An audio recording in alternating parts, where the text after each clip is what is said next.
বিএনপির ঘাঁটিতে এবার থাবা দিবেন জামাত। মিজানুর রহমান আজহারি, আহমদুল্লাহ সহ বাংলাদেশের যারা নির্যাতিত আলেম ওলামা আছেন, যেমন এনসিপি জাতীয় নাগরিক পার্টি দিচ্ছে একের পর এক চমক। হ্যাঁ, এনসিপি দিচ্ছে একের পর এক চমক। তো এই কনসেপ্টটি তারাই কিন্তু প্রথম নিয়ে আসলো। তো আবার নতুন করে এনসিপি নতুন আরেকটি চমক নিয়ে আসলো এবং সেইটি আগের সেই চমকের চাইতে অনেক বেশি বড় বলে আমি মনে করছি। দর্শক, জনগণের জন্য স্বস্তির খবর, সুখবর, জনগণের জন্য আনন্দের খবর, একটু সেলিব্রেশনের খবর। যদি কোনো ভালো কাজ করে ইটস গুড, এটাকে আমরা অ্যাপ্রিশিয়েট করবো ডেফিনেটলি। এই যে জুতা দিয়ে মারাটা ভাই, যারা বলতেছে আইসা এই যে মিডিয়ার সামনে এইটা ঠিক না, আইনকে হাতে তুলে নেওয়া ঠিক হয় নাই, ওরাও কিন্তু জানেন মনে মনে খুশি। বন্ধু বান্ধব যখন চা খাইতে আড্ডা মারতে বসে তখন কিন্তু বলে যে একদম জায়গা মতো দিছে, ঠিক করছে। মানে বাংলাদেশের পুরো যে আপনার রাজনৈতিক পরিস্থিতি আছে এবং বাংলাদেশের যে অবস্থা সব পাল্টাইয়া দিবে। যুগান্তকারী ডিসিশন দিচ্ছেন প্রফেসর ডক্টর মোহাম্মদ ইউনূস একটা আইন পাশ করতে যাচ্ছেন। সেটা হলো বল্লার চাকে আপনি ঢিল মারবেন আর আপনি মৌমাছির কামড় খাবেন না, এটা কি সম্ভব? মাথা ঠান্ডা রাখতে হবে, মাস্টার প্ল্যান করতে হবে, খেলতে হবে সময় মতো, টাইম আছে, তাড়াহুড়ার কিছু নাই। আসসালামু আলাইকুম এভরিওয়ান, কি অবস্থা সবার? আশা করছি সবাই ভালো এবং সুস্থ আছেন। প্রতিদিনের মতো আবারও আরেকটি নতুন ভিডিওতে আপনাদের সবাইকে স্বাগতম। আপনারা ইতিমধ্যে কিছু অংশ বিশেষ এবং টাইটেল এবং থাম্বনেল থেকে বুঝতে পেরে গিয়েছেন ভিডিওটি কতটা গুরুত্বপূর্ণ হতে যাচ্ছে এবং রাজনৈতিক যে চলমান পরিস্থিতি তারাও ধারাবাহিকতা আজকে আমাদের এই ভিডিওটি। সো আপনারা ইতিমধ্যে ভিডিওটি কিছু অংশ বিশেষ এবং টাইটেল থাম্বনেল থেকে বুঝতে পেরে গিয়েছেন ভিডিওটা কতটা গুরুত্বপূর্ণ, এবং পরবর্তী সম্পূর্ণ ভিডিওটা দেখলে আপনারা বুঝতে পারবেন কতটা গুরুত্বপূর্ণ এবং তথ্যবহুল। সম্পূর্ণ ভিডিওটি শুরু করার পূর্বে আমি আপনাদেরকে জানিয়ে রাখতে চাই যে যারা আমাদের এই চ্যানেলটিতে নতুন অবশ্যই সাবস্ক্রাইব করে পাশে থাকবেন, এবং যারা ইতিমধ্যে সাবস্ক্রাইব করে ফেলেছেন আপনাদেরকে অসংখ্য ধন্যবাদ। তবে চলুন আমরা মূল ভিডিওটি শুরু করি। বিএনপির ঘাঁটিতে এবার থাবা দিবেন জামাত, এই নামে হেডলাইন করছে বিভিন্ন মিডিয়াতে, এবং বড় বড় মিডিয়াতে যে মিডিয়াগুলা সাধারণত জামাতকে নিয়ে এত হেডলাইন করেন না, কিন্তু আজকে কয়েকদিন যাবৎ দেখতে পাচ্ছি যে বিভিন্ন জায়গায় জামাত নিয়ে একটি গুঞ্জন চলছে যে আগামী নির্বাচনে জামাতই কি বিজয়ী হবে নাকি আগামী নির্বাচন জামাত সরকার গঠন করবে, এই নিয়ে চলছে আলোচনা। স্পেশালি বিএনপির ঘাঁটি যেগুলাতে ছিল আগে, সেই জায়গাগুলাতে নাকি এবার জামাত খুবই হাড্ডাহাড্ডি লড়াই করবে বলে অনেকে মনে করছেন। আর জাতীয় পার্টির ঘাঁটি নামক পরিচিত বৃহত্তম রংপুরে প্রায় 35টি আসনে দাবিয়ে বেড়াচ্ছে জামাত প্রার্থীরা।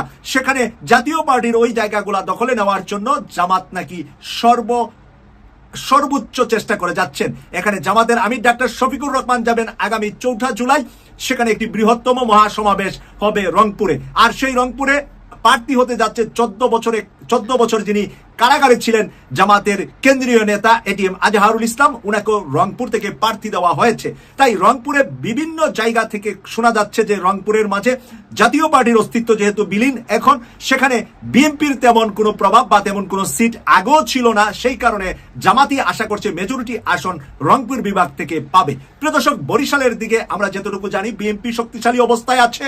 চট্টগ্রাম, কক্সেস বাজার, কুমিল্লা সহ বিভিন্ন জায়গায় জামাত কিছু কিছু আসন দখল করবে বলে অনেকেই মনে করছে। সিলেটেও বেশ কয়েকটি আসন নিয়ে আলোচনা আছে, সেই আসনগুলা বিএনপির পাশাপাশি হাড্ডাহাড্ডি লড়াই করবে জামাত, এবং সেখান থেকেও বেশ কিছু আসন পেতে পারেন জামাত। আর উত্তরবঙ্গ রাজশাহী বিভাগ নিয়ে কথা আসছে, রাজশাহী বিভাগ নাকি এখন 50-50 জামাত এবং বিএনপি। জামাতের একক প্রার্থী আর বিএনপির আছে একাধিক প্রার্থী, সেই কারণে জামাতের প্রার্থীদের পুয়া ভারত হতে পারে এবারে নির্বাচনে। বিএনপির ভিতরে কোন্দলের কারণে অনেক বিএনপি নেতারা হতে পারেন স্বতন্ত্র প্রার্থী। এক একটি আসনে বিএনপির আছে 3 থেকে 10 জন পর্যন্ত প্রার্থী। সারা বাংলাদেশের 300 আসনে বিএনপির আছে হাজারও বেশি প্রার্থী, সেই কারণে বিএনপির জন্য কঠিন হবে কাকে প্রার্থী দিবে আর কাকে বাদ দিবে। কেন্দ্রীয় বহু নেতারা বিভিন্ন বদনামে ছড়িয়ে পড়েছেন। আওয়ামী লীগের অর্থ কুড়ি নিয়ে তারা নিজেদের ব্যবসা বাণিজ্যের রমরমা অবস্থায় আছেন 5ই আগস্টের পর থেকে, সেই কারণে অনেক কেন্দ্রীয় নেতারা বরাডুবি হবে তাদেরকে প্রার্থী দিলে বিএনপি। এখন কেন্দ্রীয় নেতাদেরকে বাদ দিয়ে কাকে প্রার্থী দিবে সেই জায়গায় কেন্দ্রীয় নেতার ছেলেকে না ওয়াইফকে, এতেও বরাডুবি হবে, কারণ বাপ চুরি করেছে আর ছেলে কি করবে সেটা জনগণকে আর বোঝাতে পারবে না বিএনপি। এখন জামাতের সাথে যদি এনসিপি চলে আসে তাহলে নাকি এখানে বিএনপির জন্য 100-র বেশি আসন পাওয়া কঠিন হবে বিশ্লেষকরা মনে করছেন। বিভিন্ন বিশ্লেষণ এবং বিভিন্ন টিভি, বিভিন্ন পত্র পত্রিকার নিউজগুলা নিয়ে আজকে আমি কথা বলছি। প্রিয় দর্শক, এর আগে আমি বারবারই কথা বলতাম যে বিএনপি সরকার গঠন করবে, জামাত হবে 100+ আসন নিয়ে বিরোধী দলীয় নেতা। কিন্তু আজকে আমি দেখতে পেলাম যে যতগুলা খবর গত 2-3 দিন যাবত আমি দেখতেছি, 3 দিন যাবত দেখার পরে আজকে আমি ভাবলাম এই বিষয় নিয়ে আমি কিছু কথা বলি। এবং আপনারা যারা আমাদের প্রিয় দর্শক আছেন, আপনারা কিন্তু মন্তব্য করে লিখবেন যে রিয়েলিটিটা আসলে কতটুকু আর কতটুকু নিউজগুলা সঠিক বলে আপনারা মনে করেন। ইশাক ভাইয়ের কাছে আমার আহ্বান, আপনি আমার দেশ পত্রিকাকে ফালতু বলছেন, আপনার কাছে আহ্বান যে বাংলাদেশের ফালতু না এরকম একটি আপনার প্রিয় পত্রিকার নামটি জাতির কাছে জানিয়ে দিন। প্রিয় ভাই, আপনি আমার দেশকে ফালতু বলতে গিয়ে নিজে ফালতুতে রূপান্তরিত হচ্ছেন। আপনি ডক্টর মাহমুদুর রহমানকে ফালতু বানাতে গিয়ে ইশাক হোসেন আপনি ফালতু হয়ে যাচ্ছেন। আপনি কাকে মৌলবাদ শিখাচ্ছেন? মৌলবাদের ধারণাটা আপনার কাছে কি আছে? নতুন রাজনীতিবিদদেরকে দেশপ্রেমিক বানাচ্ছে আমার দেশ। ভারত আমাদের এই দেশটাকে ধ্বংস করছে, আধিপত্যবাদের বিরুদ্ধে কথা বলছে আমার দেশ। ইশাক সাহেব, আপনি চোখের সামনে এভাবে ঝরে যাবেন এটা আমি কামনা করি নাই। আমি আপনাকে ভালোবাসি বিধায় আপনাকে ভুল ধরিয়ে দিচ্ছি। যারা আপনার সামনে গিয়ে স্লোগান দিয়ে দিয়ে বিতর্কিত করছে তারা ভুল করছে। আপনি তো দেশপ্রেমিক হলে আমার দেশের সাথে আপনার সম্পর্ক থাকা উচিত। আপনার তো আমার দেশ পত্রিকা উদ্বোধনের দিনে যাওয়া উচিত ছিল। আপনারা কি গিয়েছেন? কেউ গিয়েছেন কিনা? বিশেষ করে আপনি ঢাকাতে থাকেন, আপনি গিয়েছেন, বহু সভা সমাবেশে যাচ্ছেন, বহু দালালদের সাথে ছবি তুলছেন। আমার দেশের মাহমুদুর রহমানের সাথে একটি ছবি তোলার দুঃসাহস হয়নি, কারণ এই ছবিটা আপনার তোলার মতো সেই বর্তমানে হিম্মত নেই। ভেবেছেন আপনি কার বিরুদ্ধে কলম ধরেছেন? ভেবেছেন আপনি কোথায় লেখালেখি করছেন? আপনি ধ্বংস হওয়ার জন্য নিজেকে এই পথে নিয়ে যাচ্ছেন। আপনার এই অনৈতিক আন্দোলনকে জনগণ কোনোদিন মেনে নেয়নি, নেবে না। আপনার নৈতিক আন্দোলনের প্রতি জনগণের সমর্থন ছিল এবং থাকবে। যে মানুষ প্রায় 56,000 মানুষ আপনার এখানে লাইক, কমেন্টস, আপনার কি বলে রিয়াক্ট দিয়েছে, তার মধ্যে হাহা দিয়েছে 40,000 মানুষ। 40,000 মানুষ আপনার এটা ব্যথিত হয়েছে, হাহা দিয়েছে। তারপরে আপনি নিশ্চিত হলেন যে এখন আপনার এই লেখাটাকে পছন্দ করেছে, করে নাই। আমার দেশ পত্রিকাকে একটি ফালতু পত্রিকা হিসেবে আখ্যায়িত করেছেন ইশরাক হোসেন।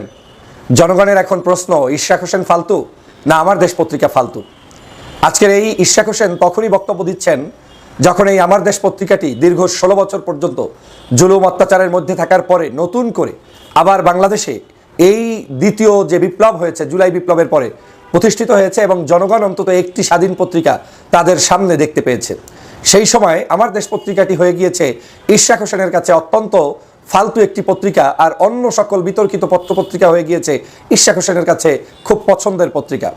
এখান থেকেই অনুমান করা যায় যে আসলে কালের বিবর্তনে কারা কারা দেশপ্রেমিকের জায়গা থেকে আজকের দেশদ্রোহী হওয়ার পথে রওনা করেছে, কারা কারা দেশের মধ্যে থেকে দেশপ্রেমিকের পরিবর্তে দালাল হওয়ার পথে রওনা দিয়েছে, সেটা এই সকল বক্তব্য দেখলেই মনে হয়।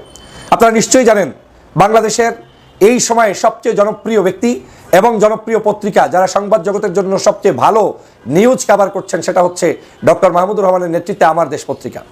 আজ এই মাহমুদুর রহমানকে যখন জুলুম করেছে, অত্যাচার করেছে, জেল খেটেছে, এবং সেই সময় আপনারা জানেন যে আওয়ামী লীগ সরকারের তত্ত্বাবধানে তার উপরে কুষ্টিয়াতে হামলা করা হয়েছিল পর্যন্ত, তারপরেও মাহমুদুর রহমান দমে যায়নি।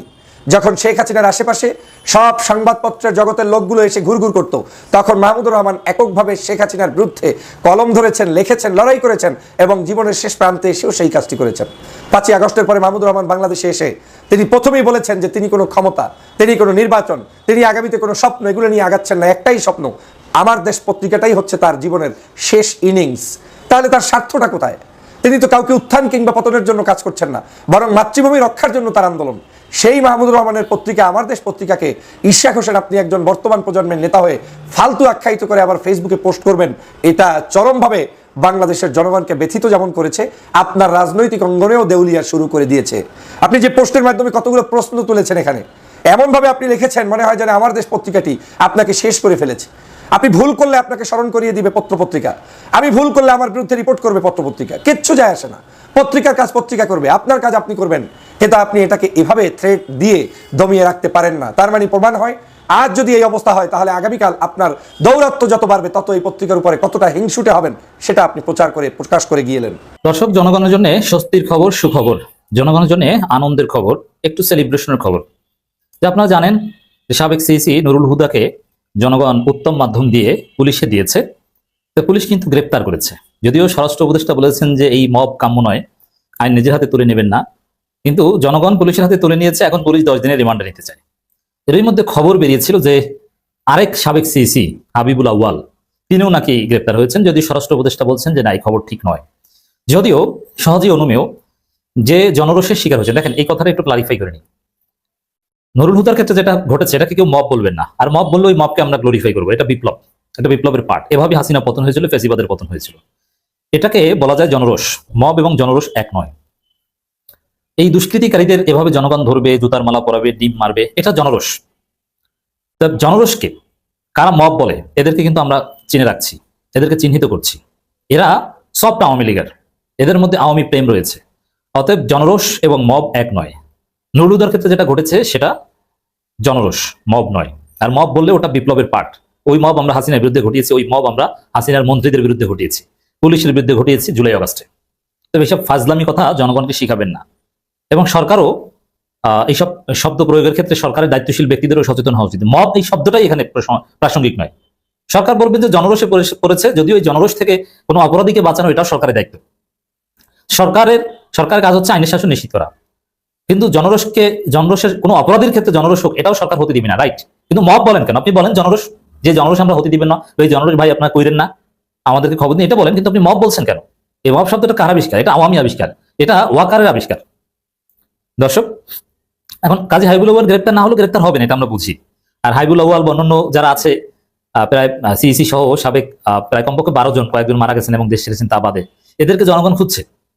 জনগণ পেলে এরকম জয় বাংলা করে দিবে, তারপরে পুলিশ থেকে 10 দিনের রিমান্ড চাইবে, যেটা নুরুল হুদার ক্ষেত্রে ঘটেছে। আরেকটা খবর যে ইসলামী ব্যাংকের সাবেক এমডি মনিরুল মাওলাকে গ্রেপ্তার করা হয়েছে। এই ঘটনাগুলো রাজনীতিতে তাৎপর্যপূর্ণ এবং জনগণের জন্য স্বস্তির খবর।